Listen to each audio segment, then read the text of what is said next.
Today we are talking about gear. This happens to be one of my favorite pieces of gear, which I'm going to get into in just a minute.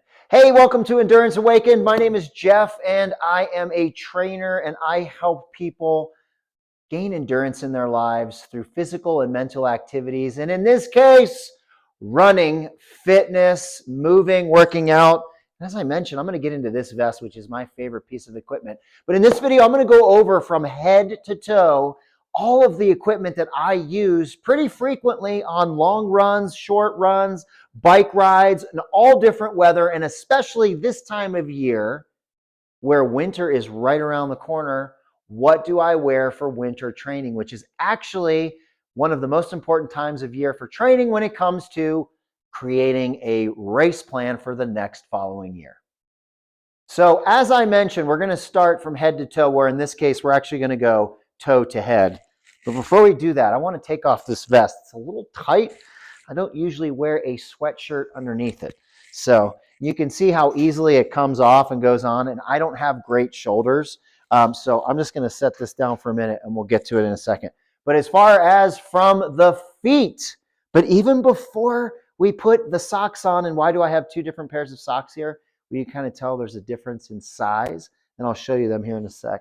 But before we do that, and again, I'm going to show a number of different products. I'm going to talk about a number of different companies. I am not sponsored by any of them except for one, which it's kind of obvious here, that's sitting right over here, and I'll talk about that as well. It does apply to our gear when we talk about supplementation, but we'll get to that in a bit.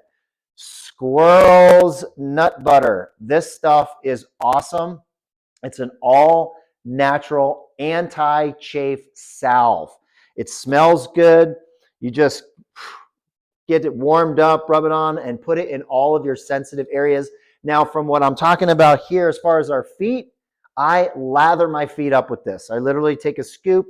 It melts down nicely. It sits down nice. Then when I'm done, I just rub it all over myself, on my hands and my arms. Not all over myself, but you know what I mean. And it's good to go. My hands aren't oily or greasy.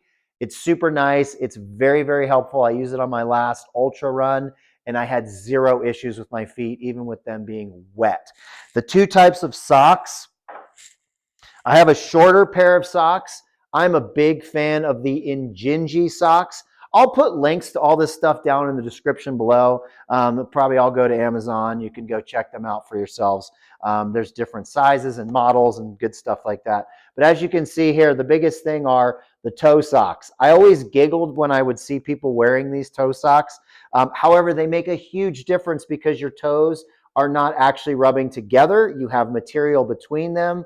And when you use something like a squirrel's nut butter or any anti-chafing salve, that will prevent your toes from blistering. And trust me, blisters are no fun when you get to the point where you get them. I wore these for the first 18 miles of this recent ultra that I did. No problems whatsoever. And again, my feet were wet for probably 2 to 3 miles towards the end. And then actually, I changed out to these socks here. These are a Mudgear compression sock. As you can tell, they are super long.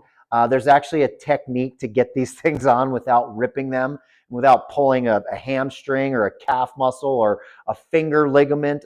They're definitely a little difficult to get on. But Mudgear's got a ton of really good stuff. I knew after 18 miles or so that I may start experiencing some cramping, hopefully not by the right supplementation before, during, and after the race. But these definitely help, and they give that mental security that things are good down with the lower legs. Now, as far as shoes go, I've mentioned in other videos, I am a huge fan of Hoka. I started using these when I was having foot problems, plantar fasciitis specifically. I worked with some Curex insoles. I'm not going to pull these out. Definitely for insoles, see a foot specialist. Doesn't have to be a foot doctor, but a foot specialist to get your foot measured and looked at. You can do this at a lot of different running stores. They'll do a foot analysis and even a gait analysis for free. I love these shoes. These are the Hoka Speed Goat 5s. These are trail running shoes. They have bigger lugs on the bottom. These are not carbon, so there's no real hard stiffness on the bottom. They're good and responsive. I don't think. So anyways, they have the Vibram soles, super good on the trails. That's what I use. On the road, I use the Carbon X, the Hoka Carbon X Fiber X, one of the two. I don't think they make these anymore. They were super on sale. I don't do a lot of road running. However, I've been very pleased with these on some of the harder surface runs. You can tell the bottoms are a little bit more. The one thing I will say with shoes, no matter what model or brand you go with, make sure that you're actually looking at the description of the shoes. Don't buy shoes just because they look nice. I know a lot of people with Hokas will do that because of the number of colors that they have.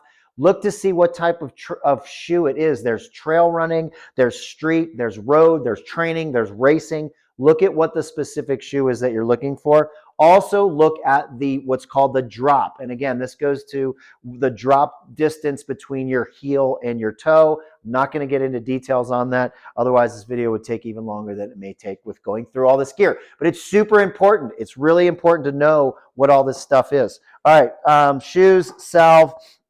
Let's talk about, since it is winter time, layers. I have this nice Thinsulate Patagonia. It's super, super thin, and I wear it quite frequently, especially as the weather starts to change. It's very lightweight. It wicks away sweat, and it also keeps me super warm. Down below, since that's where we had started, I am a big fan of the Under Armour cold gear. I use the bottoms and the long sleeve tops here. These are great. They wick away sweat. They keep you warm, and they're super, super good as far as layers. And you know what sucks? I forgot to show you the jacket that I use. So give me a second. I'm going to go get it. All right, the jacket. I love this jacket. This is I don't know the materials, to be honest with you guys. It's a jacket from Craft.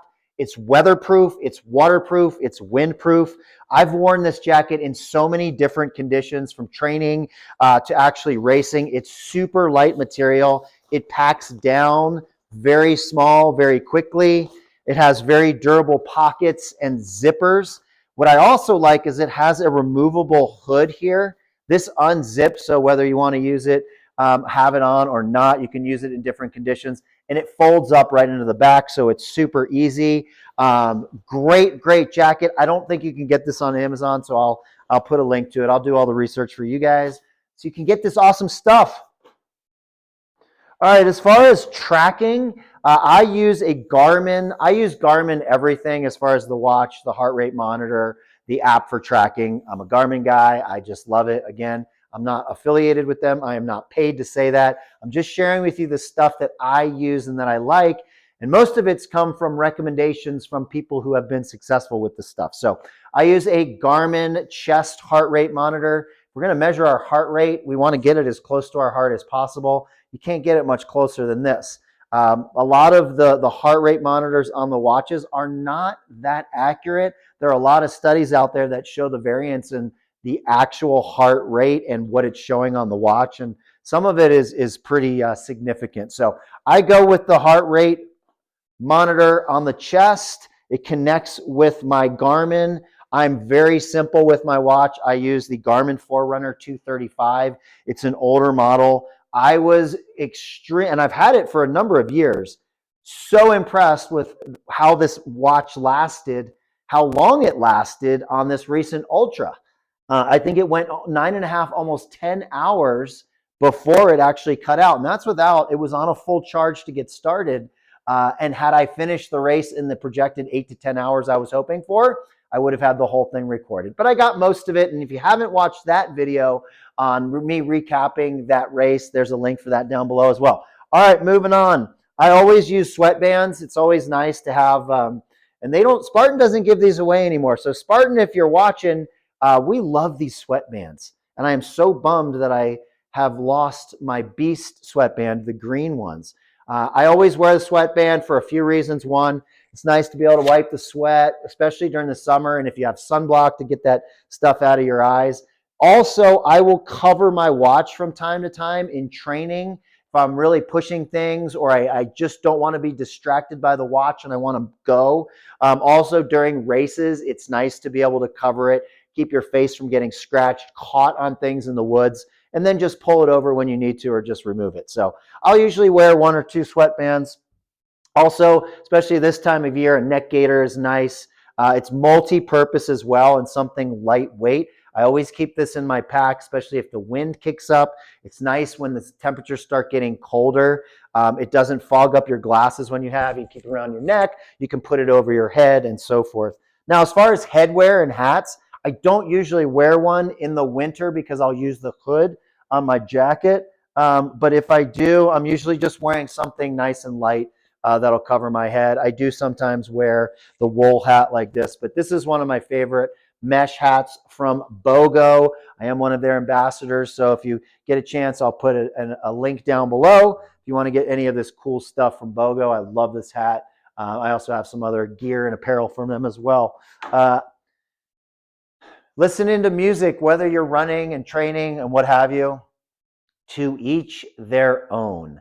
I love running with music when the time and the place is appropriate. I also love running with nothing in my ears. Now, there are pros and cons to all of this. One of the most important things that I think of is a safety issue. When we have both of our ears with music or podcasts or audiobooks coming in, we don't have the same perception of what's going on around us, which can be dangerous in times. For us and for other people. So a lot of the times when I'm listening to music, and again, I use the standard iPods that connect to my phone, is making sure I use one of them. Sometimes I'll have 2 in, but very rarely. Most of the time I'll just have 1 so I can also hear what's going on. There's all kinds of products out there for runners and for training to be safe when it comes to listening to music or having something in your ears. Oh, I forgot to mention these guys. So as far as I showed you the vest. Oh boy. Salomon Advanced Skin 12. This is a great pack. It comes in a few different sizes and colors. Tons of pockets, zippers, non-zippers. Everything is stretchy, elasticy. It doesn't rub or chafe. A lot of room to store, especially in this back area. The 2 front pouches, you can fit up to 16-liter soft flask bottles. People, I don't know why I just did that for you guys, but it's just habit in filling them to put into the pockets and also to make sure there's no leaks on them. So these fit in the front. The back pouch has an area for a 1.5-liter bladder. It does not come with it. It does come with these 2 bottles. Again, link down in the description. Love having those things. I actually keep one of those with just water on my bedside, on my nightstand. It's so easy to just grab. If it falls off, it doesn't matter. It's loose. It's not like knocking over a cup or a glass of water or even a water bottle off the nightstand and waking up somebody else who may be in the house or the bed with you. Oh, I'm going to have to get up to get this one. I can't reach it. I had a feeling I wasn't going to be able to reach one of these things. These, what's funny for you guys still watching, if this stool moves off of the base that it's on 1/8 of an inch, I'm going down. Bleggmits. These are an absolute must-have for cold weather running and racing. These things are an absolute lifesaver. They're neoprene and they're mittens. You simply slide your hand in and you can move all around. It's got Velcro straps. It's got an area for your watch to show through. You look at your watch, you close it back up, you're good to go. One of the coolest things of all is there's an opening here. I know you guys probably can't see it totally, but I'm going to show you. And it just folds right over and you have your hands out. Okay, which are so cool when it gets colder. So for obstacle racers out there, Spartan racers, Tough Mudders, OCR, these are fantastic because you can have these on while it's cold, keeping your hands warm. And as you approach the obstacles, pull them back and get going. It's so nice. I highly recommend these Bleggmits. Hopefully I do have a link for you. They're hard to find. They do come from, I want to say Australia or New Zealand. So, but here they are, Bleggmit. They're awesome. Got to have them for cold. Supplementation. Okay, we worked all of our gear up top to bottom. Supplementation. I am a Team Simplygood member, and I could not be more excited about working with Matt and his awesome team at Simplygood. All the supplements, I'm missing some of them up here, one of which is because I just ran out. The other of which is Matt is rolling out new products consistently. So I have up here the pre-workout, the loaded, and the recovery. But just know that part of a gear package for a training session or for a race is going to require hydration. It's going to require fueling. And Simplygood has simply the best stuff. I wouldn't be using this stuff otherwise. Yes, I make money when I sell some of these products, and yet I don't sell anything that I don't use myself or I haven't used. I've known Matt, the founder and owner, for a number of years. He had started another company, and he has this. He takes pride in his stuff. It's super clean. It's all tested. It's of the highest quality. I highly recommend it. There's a link down below. And that is this video for all the gear. Hope you guys enjoyed it. If this video was helpful and now you have an idea of some of the things that you may need, or gave you some ideas for yourself, or now you're excited about getting out there and going for some longer runs or even some shorter runs, you have an idea of what you're going to need as far as when it comes to gear. So if you have any questions, make sure and add them down in the comments below. Otherwise, make sure and like and subscribe to the page if you found value in this video. And until next time, we'll see you guys.